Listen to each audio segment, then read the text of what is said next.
प्रणवार्थाय शुद्धज्ञानैकमूर्तये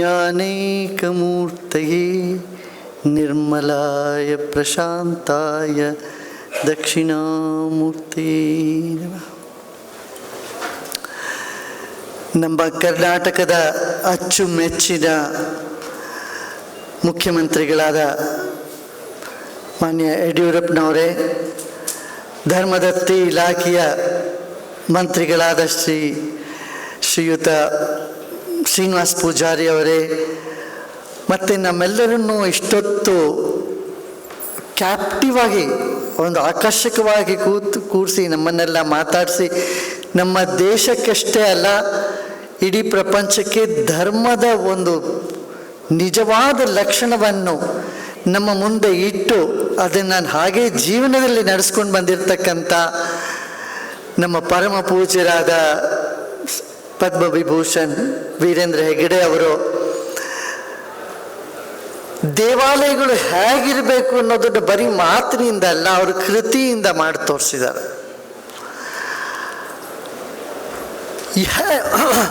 ಹೇಗೆ ಧರ್ಮದತ್ತಿ ಇಲಾಖೆಯಲ್ಲಿರ್ತಕ್ಕಂಥ 35,000 ದೇವಾಲಯಗಳು ಯಾವ ರೀತಿಯ ಕ್ರಿಯೆ, ಚರ್ಯೆ, ಯೋಗ ಜ್ಞಾನವನ್ನು ಜನಗಳಿಗೆ ಕೊಡಬೇಕು ಅನ್ನೋದ್ರ ಬಗ್ಗೆ ಅವರು ಈಗಾಗಲೇ ವಿಸ್ತಾರವಾಗಿ ಹೇಳಿದ್ದಾರೆ.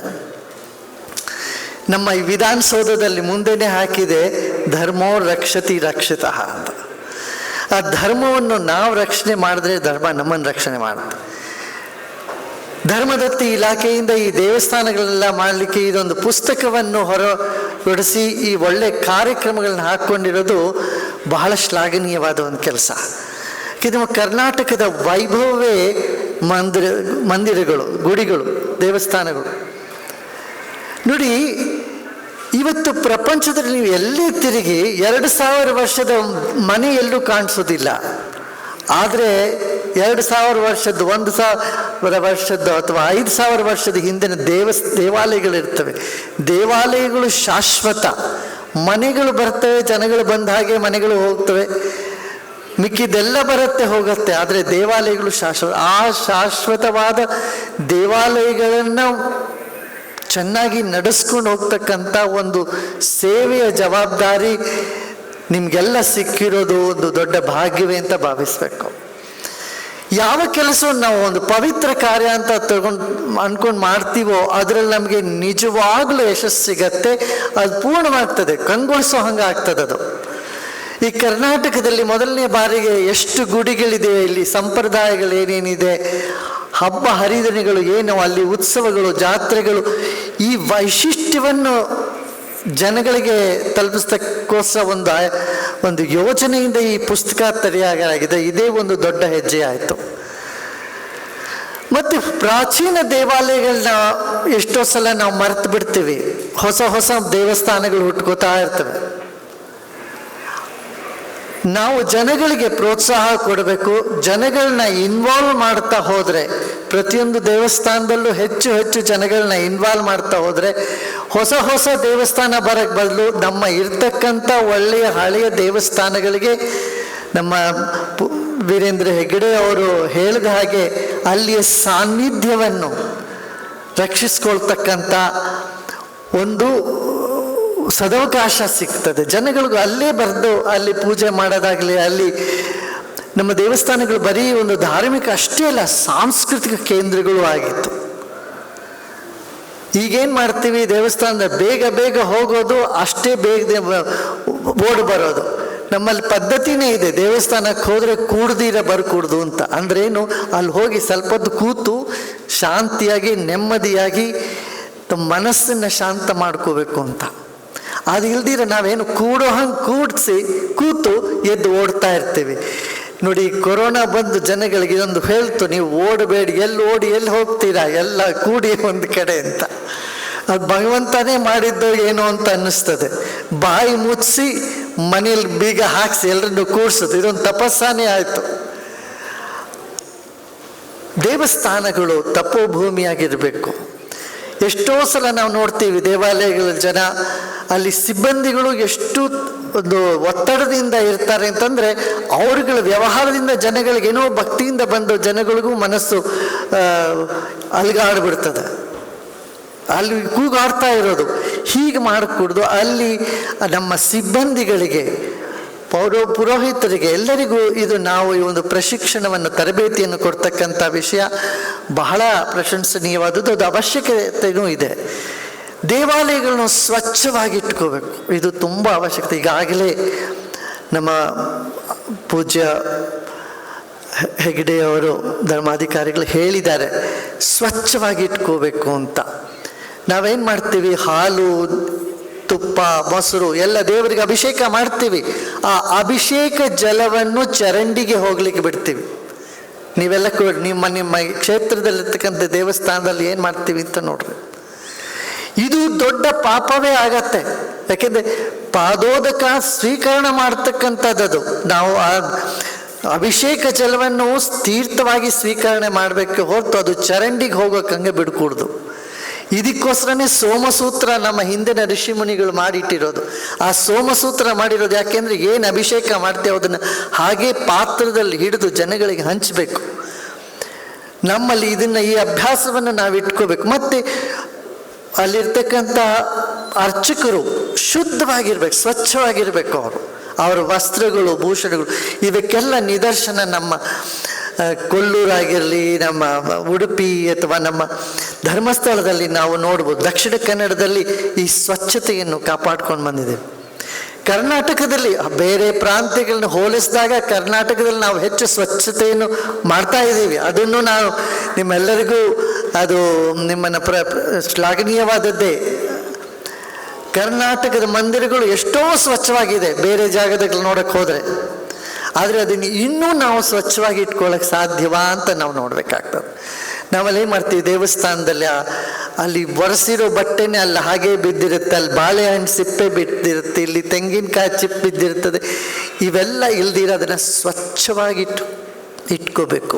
ಮತ್ತು ಹಾಲನ್ನು ಅಭಿಷೇಕ ಮಾಡಿದಾಗ ಆ ಹಾಲನ್ನು ಹಾಗೇ ಹಿಡಿದು ಚರಂಡಿಗೆ ಹೋಗದೀರ ಅದನ್ನು ಅಲ್ಲಿರ್ತಕ್ಕಂಥ ಬಡ ಮಕ್ಕಳಿಗೆ ವಿತರಣೆ ಮಾಡಿದ್ರೆ ನಮ್ಮ ಮೇಲೆ ಯಾರೂ ಕೈ ಎತ್ತಿ ತೋರಿಸೋದಿಲ್ಲ. ಯಾವ ನಾಸ್ತಿಕರು ಸಹ ನಿಮಗೆ ವಿರೋಧ ಮಾಡಲಿಕ್ಕೆ ಸಾಧ್ಯವೇ ಆಗೋದಿಲ್ಲ. ಯಾಕೆ, ಅದು ಶಾಸ್ತ್ರೋಕ್ತವಾದದ್ದು. ದೇವರಿಗೆ ಅರ್ಪಣೆ ಮಾಡಿದ್ದು ಜನಗಳಿಗೆ ವಿತರಣೆ ಮಾಡಬೇಕು. ಇದೊಂದು. ಹಾಗೇನೆ ನಾವು ಪುಷ್ಪವನ್ನು, ಹೂವೆಲ್ಲ ಹಾಕ್ತೀವಿ, ಆ ನಿರ್ಮಾಲ್ಯವನ್ನು ಸರಿಯಾಗಿ ಗೊಬ್ಬರದ ರೂಪದಲ್ಲಿ ಅದನ್ನು ಕನ್ವರ್ಟ್ ಮಾಡ್ಕೋಬೇಕು. ಪ್ರತಿ ದೇವಸ್ಥಾನದಲ್ಲಿ ನಾವು ಇದು ಮಾಡ್ತಾ ಬಂದರೆ ಅದು ಒಳ್ಳೆಯದಾಗ್ತದೆ. ಇನ್ನೊಂದು ವಿಶೇಷ, ಈ ಪುಸ್ತಕದಲ್ಲಿ ನೋಡಿದ್ರೆ ಕನ್ನಡದಲ್ಲಿ ಪೂಜೆ ಬರೆದಿದ್ದೀವಿ. ಇದು ಬೇಕು. ಈಗ ನಮ್ಮ ದಕ್ಷಿಣ ಕನ್ನಡದಲ್ಲಿ, ಉತ್ತರ ಕನ್ನಡದಲ್ಲೂ ಇದೆ, ಗೋವಾನಲ್ಲೂ ಇದೆ. ಜನಗಳಿಗೆ ಕನ್ನಡದಲ್ಲಿ ಅರ್ಥ ಹೇಳಿ ಅವ್ರಿಗೆ ಆಶೀರ್ವಾದ ಕೊಡ್ತಕ್ಕಂಥದ್ದು. ದೇವರನ್ನ ಪ್ರಾರ್ಥನೆ ಮಾಡಿದ, ಪೂಜೆ ಮಾಡಿದ ಕನ್ನಡದ. ಅದು ನಮ್ಮ ಮಿಕ್ಕೆಲ್ಲ ಪ್ರಾಂತ್ಯದಲ್ಲ ಅದನ್ನು ನಾವು ಅಭ್ಯಾಸ ಮಾಡಿಸ್ಬೇಕು. ಕನ್ನಡದಲ್ಲಿ ಆಶೀರ್ವಾದ ಮಾಡಬೇಕು, ಅವ್ರಿಗೆ ಹೇಳಬೇಕು, ನೋಡಿ ಈ ಥರ ಪ್ರಾರ್ಥನೆ ಮಾಡ್ಕೊಳ್ಳಿ, ನಿಮಗೆ ಇದು ಒಳ್ಳೆಯದಾಗತ್ತೆ. ನೋಡಿ, ಭರವಸೆಯಿಂದನೇ ಜನಗಳಿಗೆ ಭಕ್ತಿ ಹೆಚ್ಚಾಗ್ತದೆ. ಭರವಸೆ ಕೊಡ್ತಕ್ಕಂಥದ್ದು ನಮ್ಮ ಕರ್ತವ್ಯವಾಗುತ್ತೆ. ದೇವಾಲಯಗಳನ್ನ ಸಂಚಾಲ ಮಾಡ್ತಕ್ಕಂಥವ್ರಿಗೆ ಭರವಸೆ ಕೊಡಬೇಕು. ಇವಾಗ ನೀವು ಬೇರೆ ಧರ್ಮಗಳ ಚರ್ಚ್ನಲ್ಲೆಲ್ಲ ಹೋದರೆ ಅಲ್ಲಿರೋ ಪ್ಯಾಸ್ಟರ್ ಏನು ಮಾಡ್ತಾರೆ, ಭರವಸೆ ಕೊಡ್ತಾರೆ, ಭಗವಂತ ಇದ್ದಾನೆ, ನೀನು ಧೈರ್ಯವಾಗಿರು ಅಂತ. ಇವತ್ತು ಈ ಕೊರೋನಾ ಆದಮೇಲೆ ಬಹಳ ದೊಡ್ಡ ಸಮಸ್ಯೆ ಇರ್ತಕ್ಕಂಥ ಮಾನಸಿಕ ಒತ್ತಡ, ಮಾನಸಿಕ ರೋಗ ತುಂಬ ಹರಡ್ತಾ ಇದೆ. ನಮ್ಮ ದೇವಾಲಯಗಳು ಮಾನಸಿಕ ರೋಗವನ್ನು ತಡೀಲಿಕ್ಕೆ ಮತ್ತು ಬಂದಿರತಕ್ಕಂಥ ರೋಗವನ್ನು ದೂರ ಮಾಡಲಿಕ್ಕೆ ಇರ್ತಕ್ಕಂಥ ಒಂದು ಅದ್ಭುತವಾದ ಕಾರ್ಯಕ್ರಮವನ್ನು ಮಾಡ್ತಾ ಬಂದಿದೆ ಸಾವಿರಾರು ವರ್ಷದಿಂದ. ಅದನ್ನು ಮುಂದುವರಿಸೋವಂಥ ಒಂದು ಪ್ರಕ್ರಿಯೆಯನ್ನು ನಾವು ಮಾಡಬೇಕು. ಅದಕ್ಕೆ ನಮ್ಮ ಆಗಮಶಾಸ್ತ್ರದಲ್ಲಿ ಹೇಳಿದ್ದಾರೆ, ಏನು, ಕ್ರಿಯೆ, ಚರ್ಯೆ, ಧ್ಯಾನ, ಯೋಗಂ ಜ್ಞಾನಂ ಅಂತ. ಕ್ರಿಯೆ, ಚರ್ಯೆ, ಜ್ಞಾನಂ ಅಂಡ್ ಯೋಗಂ. ಯೋಗವನ್ನು ಯೋಗ ಅಂತ ಹೇಳ್ತೀವಿ ನಾವು. ಭಗವಂತ ಇವತ್ತು ಯಾವುದೋ ಒಂದು ಗುಡಿಗೆ ನಾವು ಹೋಗಿದ್ದೀವಿ, ದರ್ಶನ ಸಿಕ್ತು ಅಂದರೆ ಭಗವಂತನ ಯೋಗದಿಂದ, ಅದು ಯೋಗದಿಂದ ಆಯಿತು ಅಂತ ಅಂತೀವಿ. ಆ ಭಗವಂತನ ಆಶೀರ್ವಾದ ಇದ್ರೇ ನಾವೊಂದು ಪುಣ್ಯಕ್ಷೇತ್ರಕ್ಕೆ ಹೋಗೋದು ಸಾಧ್ಯ. ಹಾಗೆ ಯೋಗವನ್ನು ಅಭ್ಯಾಸ ಮಾಡೋದು, ಪ್ರಾಣಾಯಾಮವನ್ನು ಅಭ್ಯಾಸ ಮಾಡೋದು.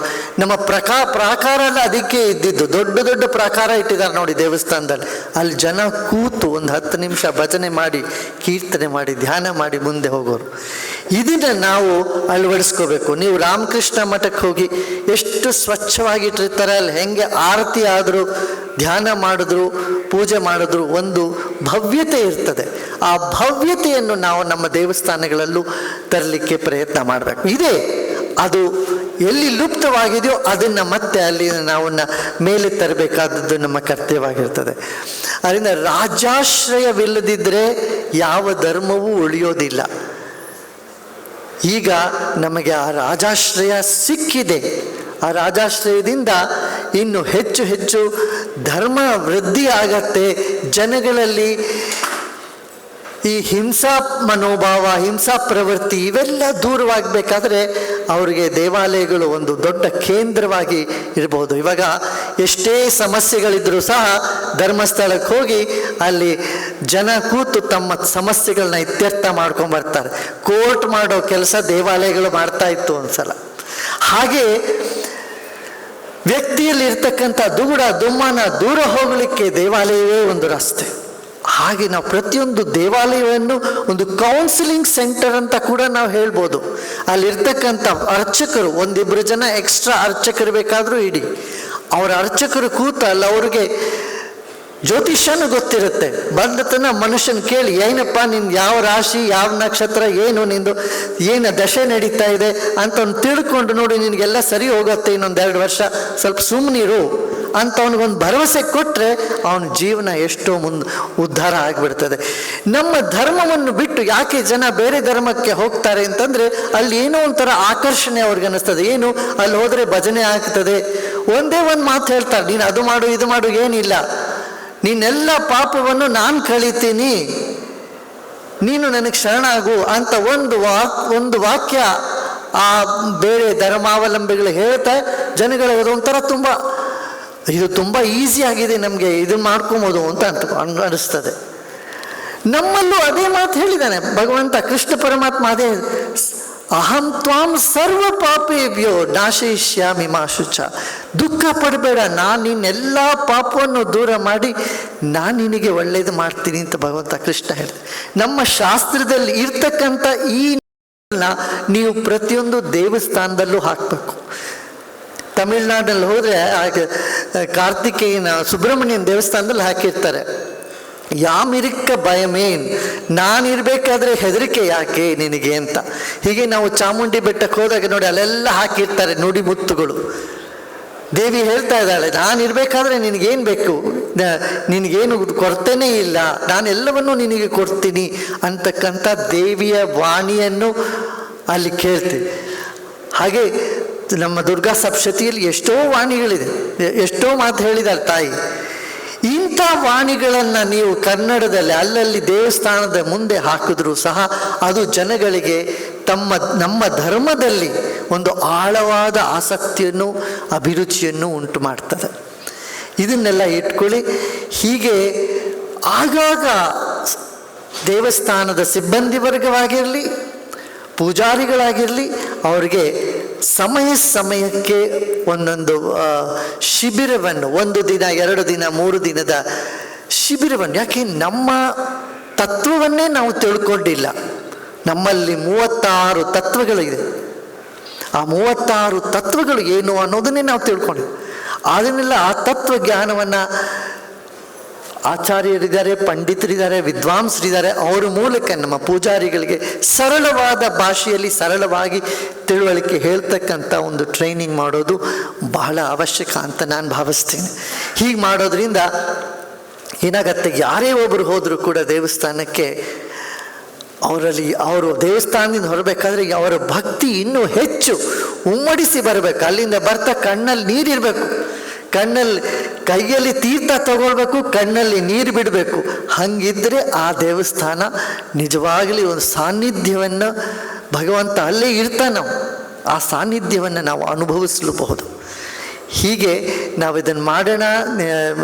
ನಮ್ಮ ಪೂಜಾರಿಯವರುಗಳಿಗೆ ನಾವು ಮತ್ತೆ ಅವರ ಈ ಪ್ರಯತ್ನವನ್ನು ಎಷ್ಟು ಹೇಳಿದ್ರು ಸಾಲದು, ತುಂಬ ಒಂದು ಉತ್ತಮವಾದ ಉದ್ದೇಶದಿಂದ ಮಾಡಿದ್ದಾರೆ. ಈ ಪ್ರಯತ್ನವು ಅವ್ರದ್ದು ಸಫಲವಾಗಲಿ ಅಂತ ಹಾರೈಸ್ತಾ ಭಗವಂತ ನಮ್ಮೆಲ್ಲರಿಗೂ ಒಳ್ಳೇದು ಮಾಡಲಿ ಅಂತ ಹೇಳಿ ನಮ್ಮೆರಡು ವಾಣಿಯನ್ನು ಮುಗಿಸ್ತೀವಿ. ಓಂ ಶಾಂತಿ.